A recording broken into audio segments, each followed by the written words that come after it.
Hi, my name is Jen Purdy. It is March 26th. I'm just doing a short video about my background. I'm going to try to slow down and yet keep it short for you. So I grew up in Canada. I went to Stephen Leacock Public School and the Earl of March, and I left to get my education. I spent 2 years at Queen's doing my in nursing studies, and then I left and joined the military. And that fall, I started at the Royal Military College of Canada.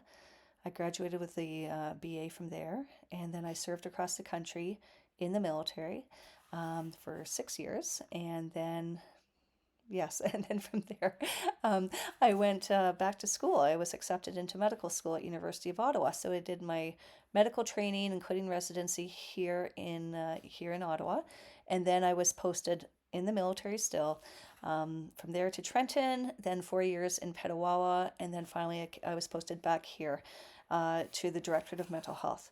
I I retired from the military in 2018, opened up a small medical clinic here in Canada called Ottawa Lifestyle Medicine, which was covered by OHIP when people would see me.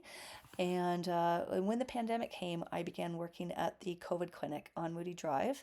I worked there from April 2020 until May 2022. I wasn't able to do much that last shift because I was very pregnant with triplets. And at the end of June 2022, I delivered the triplets.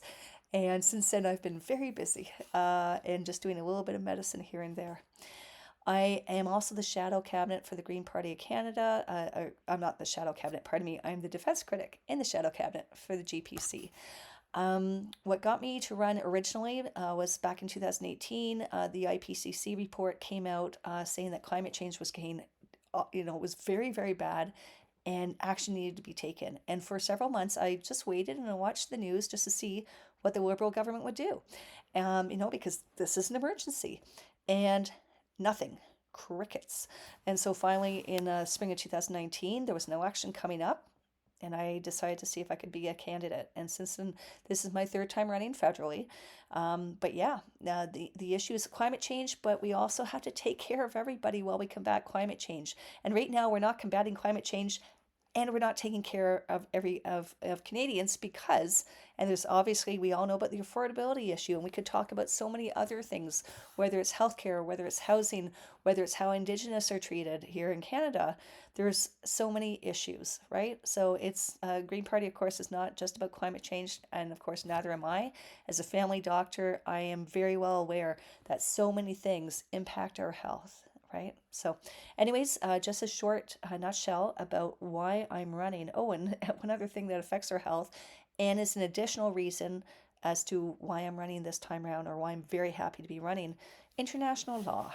So, Ukraine, we could discuss Ukraine, but the good thing is that Canada has taken appropriate actions against Russia, and it is assisting Ukraine after the illegal invasion by Russia, right? Palestine.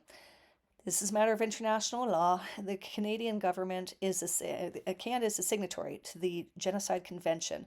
It is not following the Genocide Convention. The Liberal government is failing in its legal requirements under this convention. Under the convention, any country that is aware that genocide is supported, that genocide is occurring, they have to cease supporting the country or the organization or the group that is committing the genocide. Canada has failed and is failing to do that. So we need to take actions. We need to recognize the state of Palestine, number one. We need to enact a two-way arms embargo and take other actions as appropriate to try and do our best to make the genocide stop sooner rather than later, and support Palestinians appropriately. Anyways, thank you very much for listening. There's a lot of issues this election. I encourage everyone to look at the platforms when they come out, to look at the candidates, and to figure out what issues are most important to you, and then get out and vote. Thank you.